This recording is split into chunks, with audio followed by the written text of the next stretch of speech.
macht's so. Ja, grüßen Karriere, ewiger Non.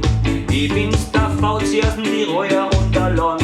Und ich hoffe, es hab's für die Festivals heuer noch nicht genug. Schon kommt die nächste Hammerparty, also hoch gut zu. Am 27. September ist wieder soweit. Markiert den Tag rot und nimm da Zeit. Die letztes Jahr schon da waren, die wissen schon, was geht. Im WUK in Wien hat's wieder Make Me Smile.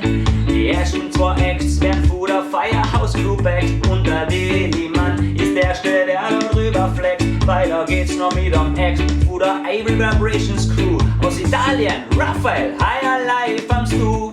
Und der nächste Act ist so schon vom letzten Jahr bekannt. Er hinterlässt kreischende Fans in verschwitzten Quant.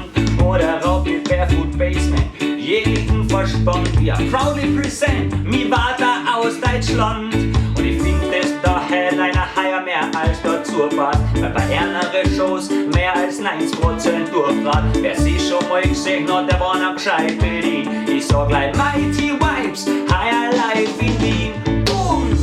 Also ich hoffe, es habt ihr es verstanden. Make Me Smile Festival 2014 again am 27. September im WUK in Wien. Also schaut's vorbei, das Ganze ist eine Charity-Veranstaltung und es unterstützt Kinder in Afrika, wenn es kämst. Bitte, die letztes Jahr schon da waren, wissen, was für eine Hammerparty das war.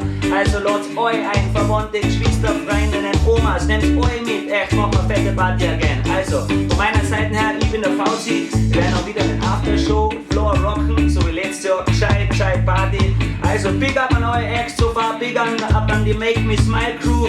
Ich hoffe, man sieht sich 27. September. Make it a day. Bram!